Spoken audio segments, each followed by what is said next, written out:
Hi, I'm Rebekah Reysen here with Jeremy Roberts, and we'd like to welcome you to the ChitChat. Today we have a very special guest, Dr. Rick Balkin. Let me tell you a little bit more about our special guest. Dr. Balkin is a professor, assistant department chair of leadership and counselor education, and coordinator of educational research and design at the University of Mississippi. He currently serves as editor-in-chief for the International Journal for the Advancement of Counseling. Dr. Balkin was the editor for the Journal of Counseling and Development, an ACA fellow, and past president for the Association for Assessment and Research in Counseling. Rick began practice as a professional counselor in 1993 and has worked in academia since 2003. Rick has over 90 publications, which include textbooks on assessment and counseling, research, and the counseling relationship, published tests and technical manuals, peer-reviewed manuscripts, book chapters, and conference proceedings. His counseling experience with at-risk youth was formative to his research agenda, which includes understanding the role of counseling and relevant goals for adolescents in crisis and counseling outcomes. This led to numerous publication articles and one published measure through Mind Garden, Crisis Stabilization Scale, related to assessing and counseling at-risk youth. He co-authored a measure on life balance for adults and adolescents. He is published in the area of religious diversity and forgiveness, and developed a model and measure for counseling clients through issues of forgiveness and conflict. He has a forthcoming book with Oxford University Press, Practicing Forgiveness, A Path Toward Healing. Welcome to the show, Dr. Balkin. Nice to see you. All right. Good to be here. That's an impressive bio. Very impressive. It's stuff.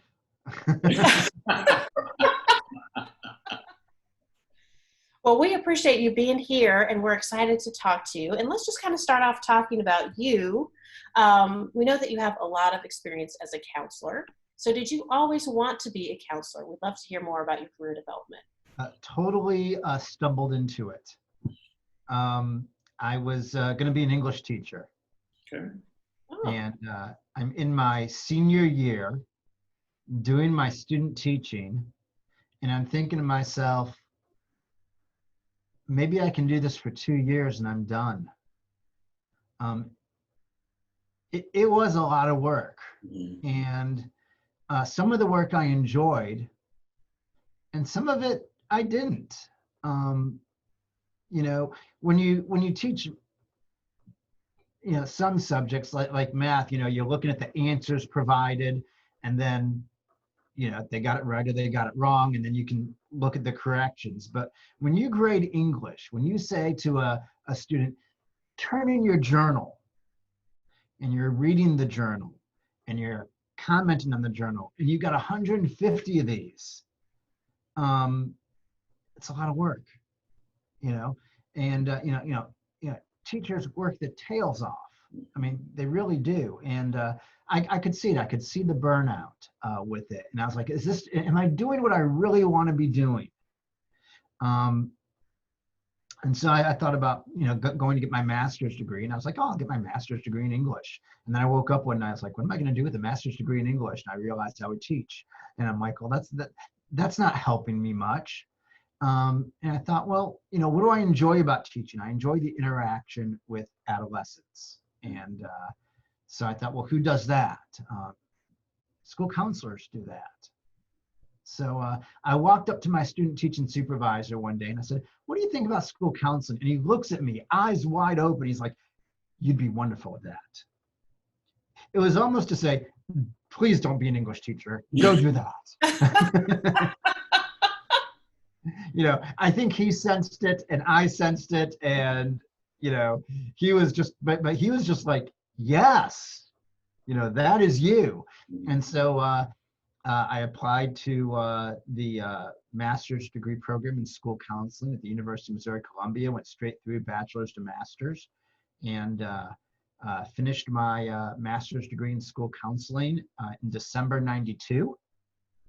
And right away took a position in the guidance department at an alternative school in Columbia, Missouri, and did that for about 5 months. And I was encouraged to interview for a position as an adolescent therapist in a psychiatric hospital, running their outpatient program.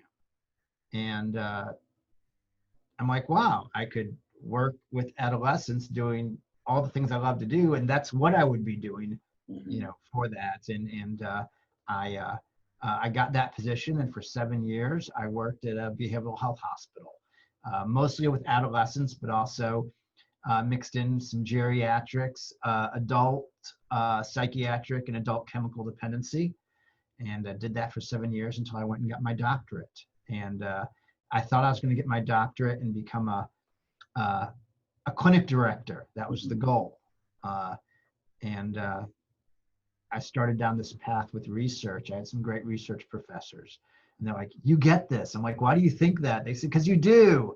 I'm like, no, I don't. They said, yes, you do. And so I started doing research with them. And then I was told, Rick, academia is a really peach job. You need to take a look at it.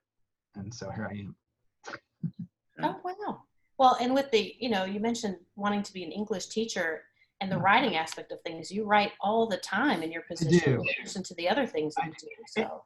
Right, and I grade writing all the time. It's just not about Charles Dickens now. It's about, helping people. Right. Right. But I like Dickens. I really do. The saddest thing about Dickens is I can't read him for the first time ever again. Mm-hmm. Yeah. And talking about students, Rebekah and I work primarily with students who are on probation, suspension, and academic dismissal. So if we could talk about college adjustment for a few minutes. Sure. What is college adjustment? And then as a freshman, from your experience, how can they navigate through their college experience? Yeah. What is college adjustment? It's really funny. I talk to parents about this. I used to talk to parents about this, one of two things is going to happen at college. College will either be an extension of your socialization from what you've already been doing, or it'll be something totally new. Mm-hmm. So let me give you an example. When you are a kid and maybe you're growing up and doing sports or activities, should you have those opportunities, your friendships are based on the common experiences that you are having with kids who are doing the same thing you are doing. You go to a school and other kids, you see the same kids year after year, and you play sports and it's the same kids on the sports teams. Maybe you go to church or temple or mosque, and you're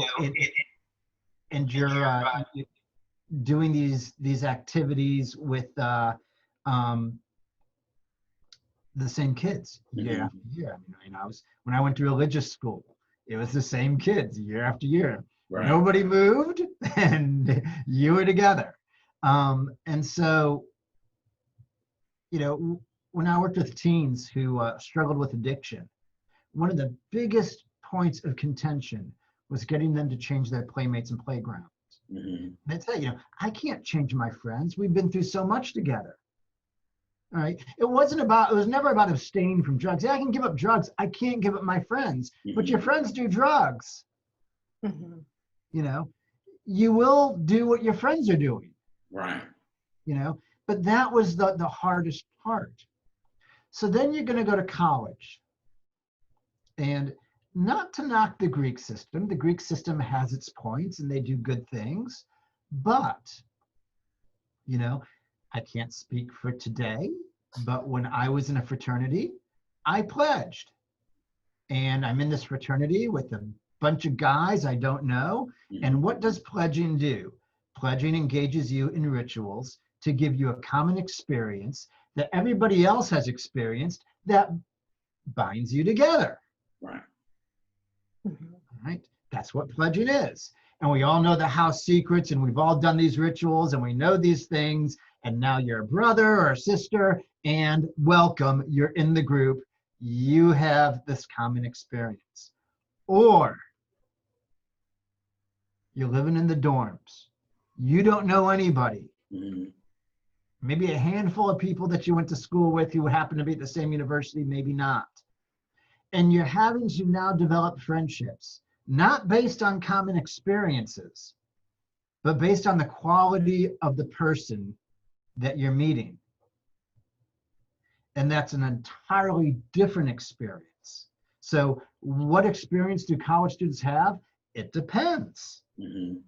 You know, it could be this novel moment where you're having to choose who you're going to be with, or it could be this extension where that decision is made for you, and we're going to give you common experiences to bind you to others. So that's that's one thought in terms of, you know, developmental tasks Right. that happen, and the success in which that happens. Yeah, and with what we had happen this past spring semester with COVID, that changed a lot of stuff for a lot of people. So I know with your background and working with students, what were some changes you saw over this past semester or this last semester that could potentially go into the unknown for the fall semester? Yeah. You know, first of all, it's sad. Mm-hmm. You know, I mean, I have a daughter. She was in her junior year, and, you know, hopefully you get 4 years. Right. You know, it doesn't take you longer than that. It could, but, you know, you have this limited amount of time. You know, she's in a sorority, and she was living in the house. You know, you have this 1 or 2 years, you live in a sorority house, that's it. And bam, that was cut short. Right. That's sad. You know, you're with your college friends and then you're not. And, you know, she graduated high school and we moved to the University of Mississippi. So she comes home. She knows nobody here. You know, this is not where she grew up. Yeah. So it's depressing. You know, it's sad that this seminal moment that you so looked forward to and want to get the most out of is being redefined in ways that we don't even understand. Right.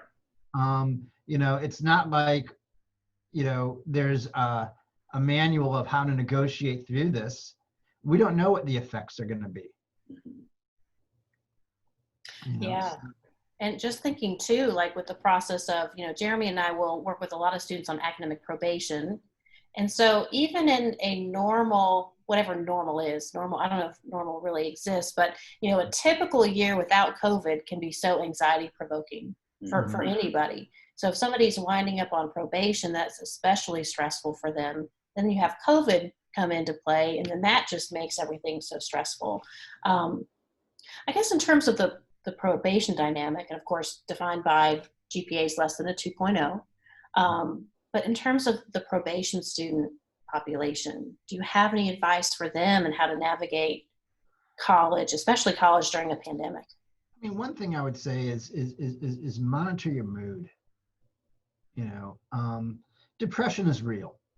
You know, it's a real thing. And I worked with a psychiatrist, and I thought he was brilliant. You know, he would ask, you know, in psychiatry, they call them patients, you know, so, you know, he would ask his patients, how would you describe your mood most of the time? And I thought that was such a great question. You know, very often, you know, especially with older adolescents, and that's what I consider undergraduates to be, is older adolescents. You know, you say, you know, how do you describe your mood most of the time? And they might say tired. Oh no, that's your energy level. That's not your mood, you know? And so really thinking about your mood, you know, are you know, irritated? Are you frustrated? Are you depressed? Are you happy? Are you euthymic? You know, just normal, you know, but really monitoring that as a gauge of how are you doing? You know, I like scaling questions, you know, on a scale of 1 to 10, with 1 being no problem at all and 10 being extremely emotional. Where are you at? You know, and then can you identify what that emotion is? You know, is it anxiety and stress? Is it depression? Is it anger? You know, if it's anger, you know, that goes into a whole nother uh, uh, piece, because I think, you know, when people are angry, they're usually afraid of something. Mhm. You know, again, the psychiatrist I worked with, he used to talk about fox hunting, and you know, I've never fox hunted in my life. I wouldn't even know what you do when you fox hunt. But he would talk about fox hunting, and he would, you know, I imagine you're on a horse and you're chasing a fox, and you know, the fox sees you coming, and the fox runs, and eventually you corner the fox, and then the fox turns around and, you know, shows you its canines and gets into an attack posture, and the fur on the back of the neck gets up, and it's like, oh, you've ticked the fox off. No, the fox is afraid, Mhm. and it's coming across as anger, as anger. And so, you know, it's not that the fox is angry, it's the fox is afraid. Anger is a secondary emotion to fear. And so whenever I see, you know, individuals struggling with anger, I'm always asking in the back of my mind, what are you afraid of? You know, I'm angry that, you know, I can't be in my classes and I'm not getting this college experience. What are you afraid of? I'm afraid I'm not going to pass my classes. I'm afraid that remote learning isn't going to teach me anything. I'm afraid I don't want to do remote learning. And this is just a waste of my time and effort. And, you know, I'm afraid for the future because I don't know what the hell it is I'm going to do. You know, so, you know, that's getting kind of to the heart of what I think are the primary concerns, you know, in this, you know, can I adapt to this new learning environment? You know, we've all patted ourselves on the back as faculty for how quickly we adapted to remote teaching. But how quickly did our students adapt to remote learning? You know, that's another element, especially with, you know, I have students, I mean, you know, they have relatives who are dying, Mhm. you know, and they can't go to the funeral. Yeah. You know, they have relatives in the hospital, they can't go see them. So, you know, a lot of different types of stressors happening. Yeah, big stuff. And, you know, life balance, so that's an area of research that you've looked at, and you've developed your own instrument in that, which is really amazing too. Do you mind talking a little bit about life balance for college students, what that looks like? What is life balance? I mean, So, life balance looks at how we're managing key elements of our life. We often think of life balance in the realm of work-life balance, but my colleague Jerry Junkie and I really expanded this idea. And he started. He's the one who kind of got me into this, because he's like, you know, he works in the addictions field, and he was like, you know, my clients talk about balance all the time. It's not just about job, it's not just about vocation.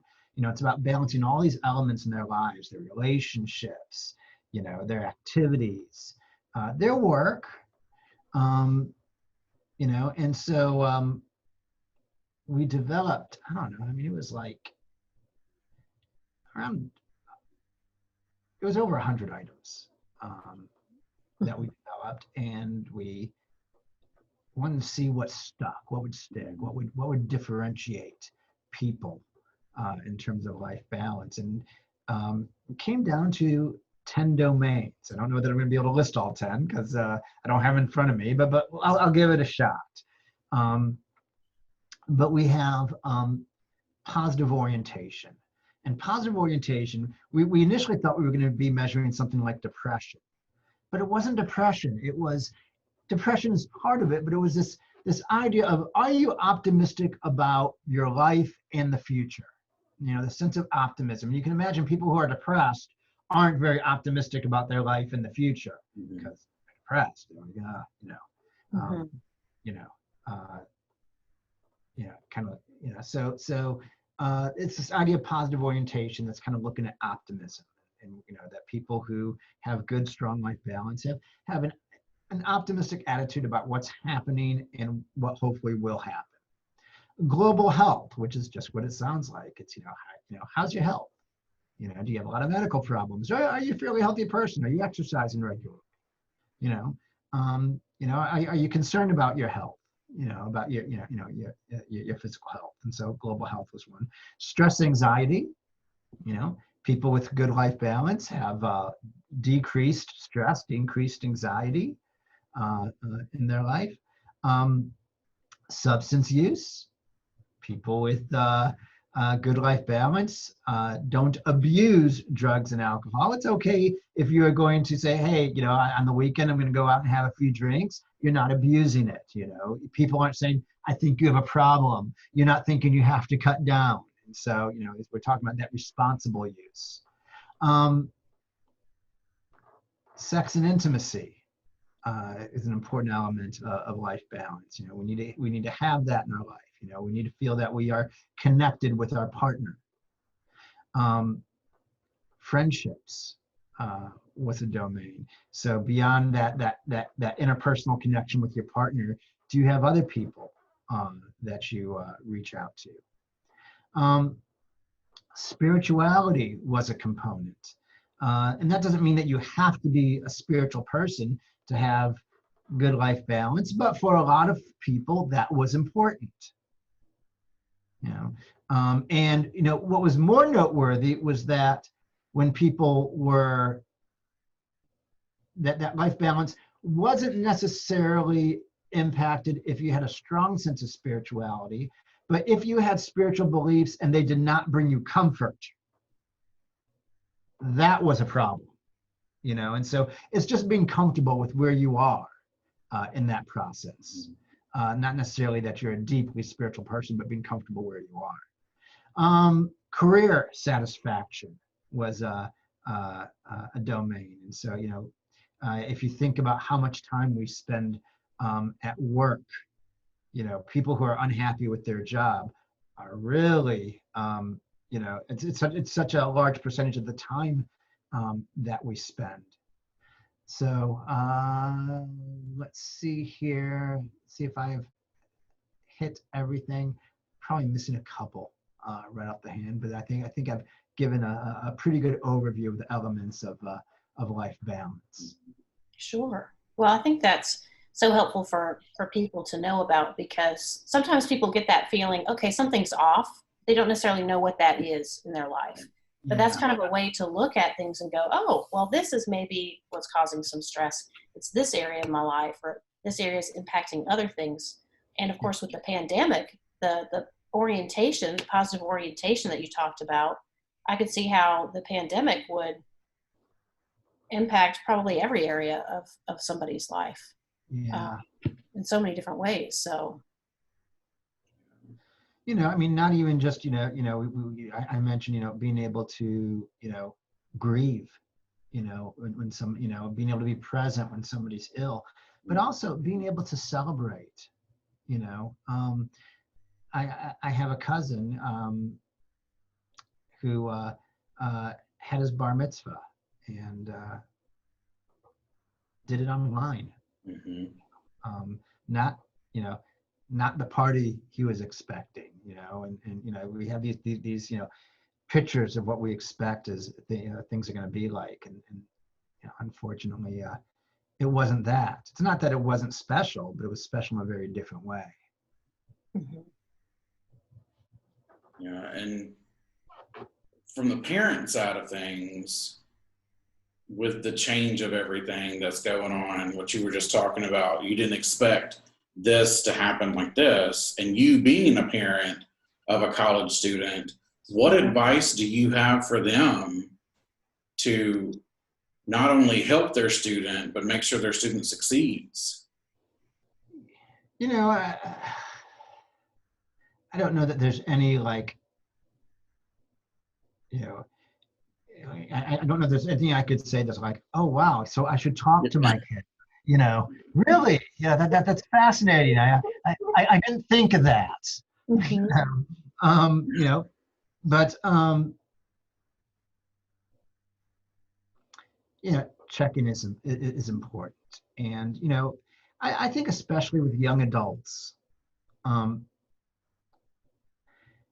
I don't just look at my relationship with them, but I look at their relationship with others. You know, you know, you learn a lot about your kids by who they associate with. Right. You know, and you know, if you're a parent who's like, I don't like my kid's friends, but I'm good with my kid. You don't think your kid is doing what his or her friends are doing? Seriously? Right. Yeah. Yeah. Well, they say they're not. Right. So, you know, be attentive to that is what I would say. And, you know, yeah, because, you know, it's you know, during this time, you know, especially if there have been battles, you know, with, you know, substance abuse, you know, people relapse, you know, during this pandemic, you know. You know, I know when in talking with the superintendent of the school district here, you know, he was talking about how cases of child sexual abuse have increased substantially since kids aren't in school, you know, and parents are off work, and it's scary, you know. So there's just, you know, checking in, being aware of, you know, what they're spending their time doing. You know, we live in this, you can't go anywhere. So what are people doing? They're turning to electronics. Right. You know, and that's a problem. You know, get my kid off TikTok. You know, I don't want my kid on TikTok. You know, so. Yeah. So thinking back on your career as a counselor and how you started and now teaching prospective students who want to be a counselor, what advice do you have for someone who wants to go into the field? Get comfortable with telehealth. Okay. You know, this isn't going away. You know, maybe we won't be living in a pandemic a year from now, but telehealth is not going away. Okay. You know, don't buy an office building in New York City. Don't do that. It's a bad investment. I think that's a good piece of advice. You know,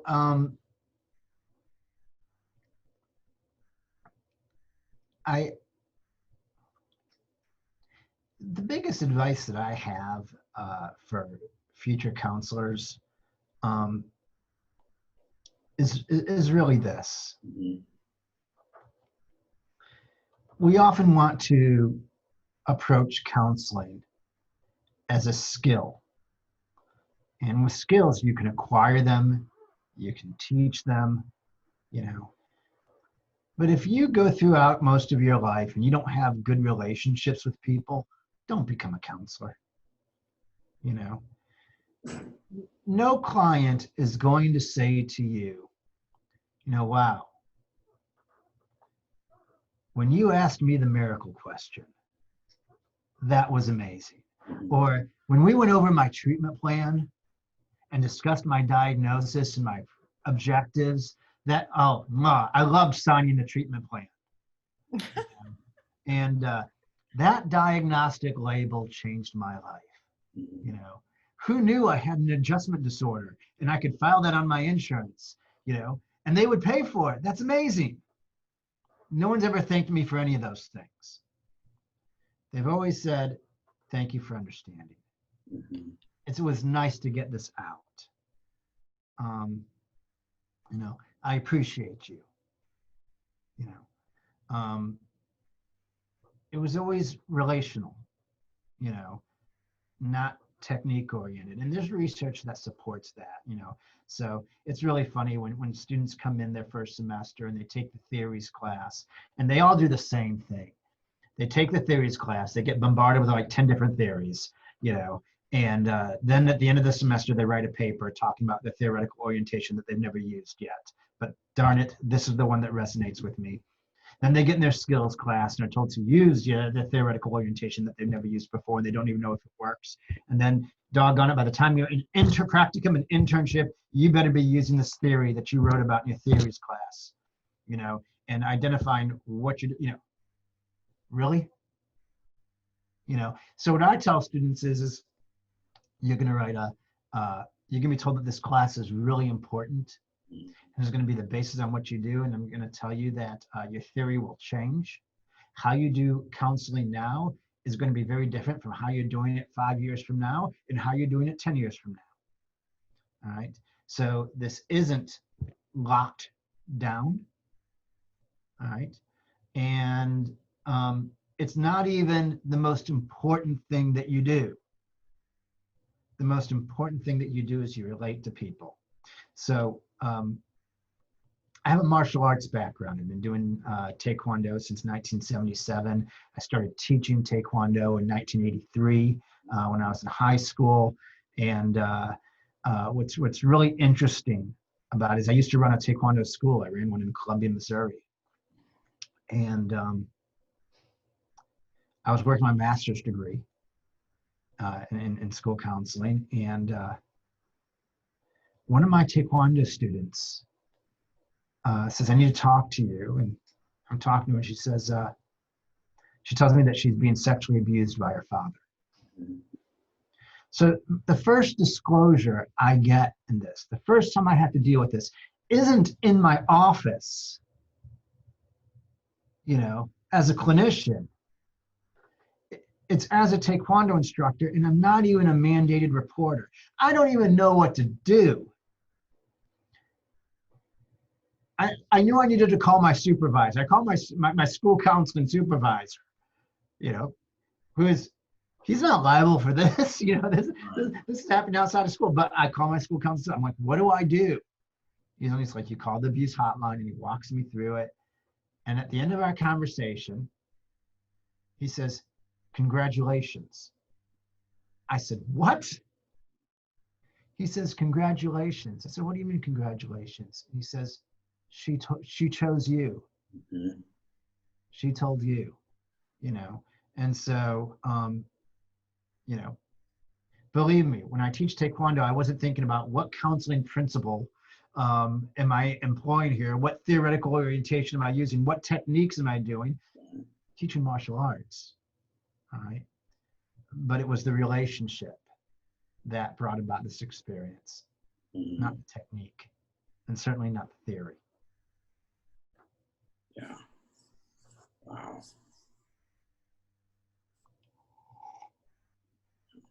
So anyway, so that's what I would tell incoming students. Focus on the relationship. Everything else will come. Yeah. Yeah, and just thinking too, like even if instructors or professors aren't counselors, and the goal of a class is to teach things, because I know we teach study skills a lot, but that's, I think, kind of a side point to what we're trying to do with probation students. We want them to feel comfortable in academics, but that's not really the goal of the course. The course is meant to advocate for students, to teach them how to advocate for themselves. And counseling's, of course, all about advocacy too, in a lot of ways. But wow, that's an interesting story. Anything else you wanted to add before we move on to the lightning round? Because we have a couple of lightning round questions for you, Dr. Balkin. All right. Well, you mentioned teaching, and one of the questions I ask my doctoral students is I ask them, what are their qualities? So, I want you to think about your favorite teacher, and and what made that person your favorite teacher? And they usually say things like sense of humor, related well, really applied the material well to what to something meaningful. None of them ever say, well, I really like the teacher's multiple choice tests. Or, right. The teacher used to write the objectives on the board, and that really helped me, get my mindset around what we were going to be talking about in class. So none of the things that they mention are ever pedagogical. They're all relational, Mhm. you know. And so, to me, good teaching is about the relationship you have with the students. It's not about, did I write the objectives on the board? Yes, that's such a good point. I mean, because it really is the things later on that people remember most. It's like the character of the teacher or the passion that the teacher had for the subject or how they made that student feel in the classroom. Because there's a lot of students, I think, that really are there and they want to learn, but they're afraid to ask questions because they don't want to look, they're afraid that they're going to look stupid for asking questions. And so that's when that relationship really helps. The classroom environment, a positive one, really helps. Yeah, yeah. And it falls on the part of the teacher as well. If the teacher is coming to class and lecturing and isn't really putting much thought into how information is presented, how do I relate to this person as a student? I feel detached from the material. Well, the teacher's presenting it in a way that's very detached. Mhm. One of the things that I often get in my evaluation is I'm passionate. And so, and this isn't a statistics class, all right? I'm actually passionate about statistics, and they sense that from me. You're like, how can anyone be passionate about statistics? It's like, well, because it's the normal curve, and all the normal curve is a smile turned upside down. How can you not be passionate about that? Isn't it nice to kind of be happy?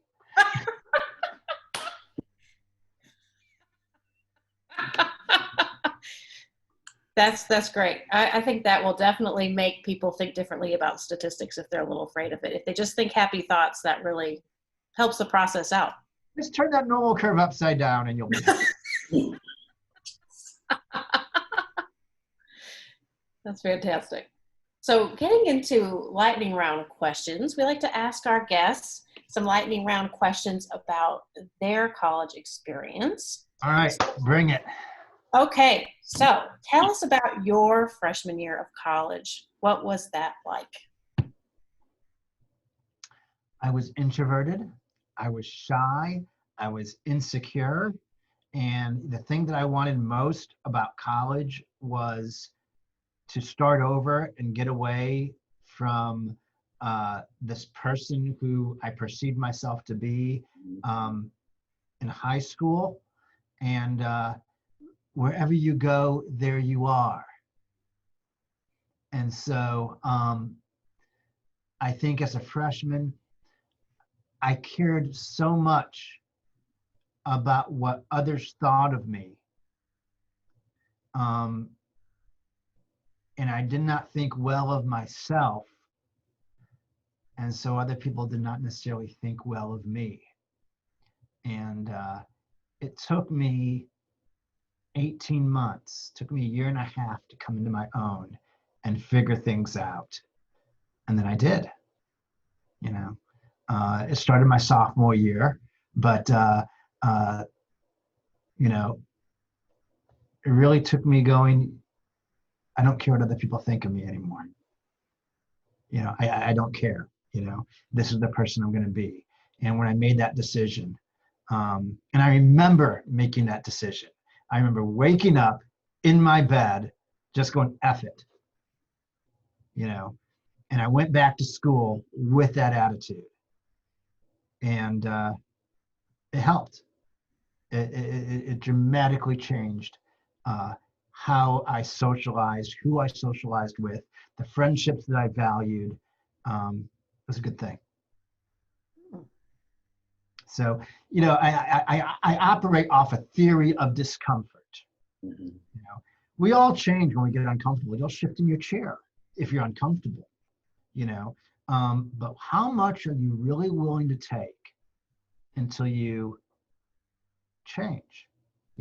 So part of why we change is through discomfort. Discomfort's a good thing, but I had to be pushed and pushed hard. I had to get really uncomfortable before I would change, and I did. I eventually became so uncomfortable that's like, I'm gonna.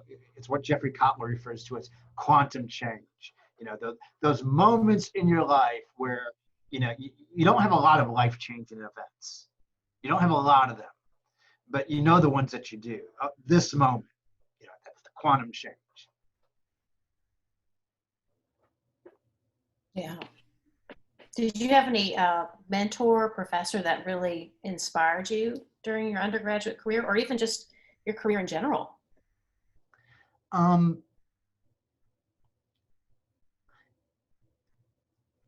You know, there were a few Mhm. in my undergraduate. There was Professor David Roediger. He's a history professor.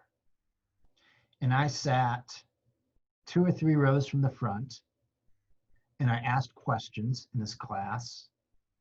I even went to his office hours to get clarification.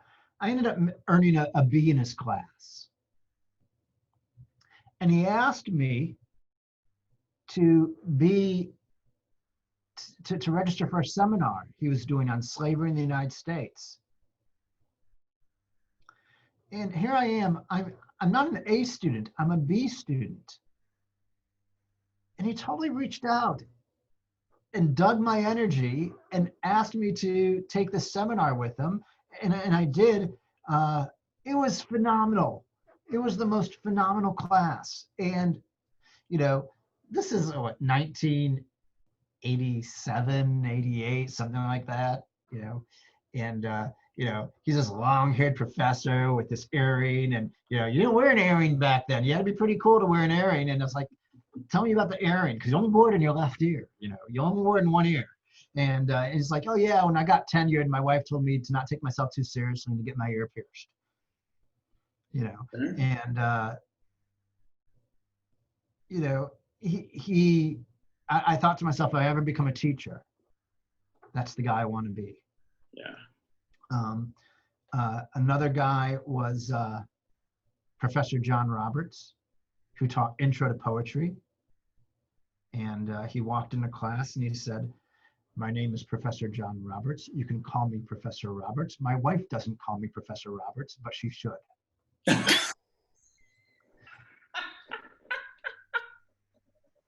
And his delivery was in that character the entire semester. And he wore a bow tie and, you know, suit, and that was his, you know, he was hilarious. If you understood his presentation. Right. You know, I thought he was absolutely hilarious. I thought it was amazing that he essentially he did not break from character this entire time. You know, I imagine this guy, you know, goes home and gives his wife a kiss and hugs his children, but in class he was Professor John Roberts. You know, president of the John Dean Society. You know, and his first paper he assigned, he told us that we needed to go to the Writing Center and ask for his GA who would help us on the paper. Screw that, I'm a good writer. And I got a D on my first paper with a rewrite that I could rewrite it for a higher grade. And then he read, and like probably like 70 to 80% of the class got D's or F's on this paper. And then he read one of the papers written in class that was an A paper. And it was beautiful. I'm like, I don't write like that. I can't write like that. And then he reads the paper and then he hands it to the student who's sitting right next to me. You know, so there's no denying, you know, that this has happened. Right. You know, here's somebody who is a sophomore writing like this. And I'm like, wow. So I made an appointment with his GA and I worked on every paper with this GA. And I remember working on the final paper and I'm right on this cusp between a B and an A. And she goes, "What are you thinking right now?" I said, "I'm thinking it's possible that I could get an A from Professor John Roberts." She says, "Yes, you can. You have the possibility of earning an A from Professor John Roberts. And I earned an A from Professor John Roberts. It's one of the hardest A's I've ever earned in my life. But it's the one that gave me confidence that I could be a good writer. Yeah. Which has propelled my career to this day. It was one of the most meaningful, and I don't read much poetry, but I dug that class and I dug him, and I appreciated him making me really, really work. And to become a good writer, you have to really work at it. You just do. You have to get feedback over and over and over again. And to this day, when I write, I get feedback. This book I have coming out on forgiveness, I had a reader, and she read the whole book. She read every chapter. She gave me comments. She told me what resonated with her. She told me what didn't resonate. And so having somebody like that. I also gave a chapter to my wife, and she's like, "I don't get this." I'm like, "Okay, you're not a reader." So you got to decide who you're going to get feedback from. Yeah. And writing a book, we would love to have you back on the show. So your book is supposed to come out when exactly? The book is called Practicing Forgiveness, Uh-huh. Path Toward Healing, and it comes out December 1. Okay. Yeah. Exciting. Yeah. So that wasn't very much of a lightning run. I didn't very well lightning for you, did I? I talked too. It had lots of sparks, lots of lightning sparks. That is like a storm that never ended. Yeah. Go check your basement. It's probably flooded.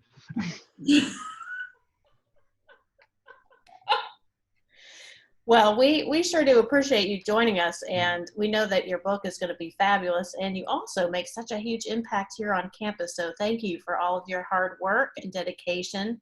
And yes, we definitely need to have you back. Please do. Yes, that would be good. Right. But yeah, I hope you and your family stay well in the pandemic. And thanks to everyone for joining us. I'm Rebekah Reysen with Jeremy Roberts and Dr. Rick Balkin. And we, of course, hope you are staying well in the pandemic. And check us out at Spotify, all kinds of other podcasts, YouTube, of course, our website. And yeah, we'll see you next week. Take care. Thanks. No. Bye. Bye.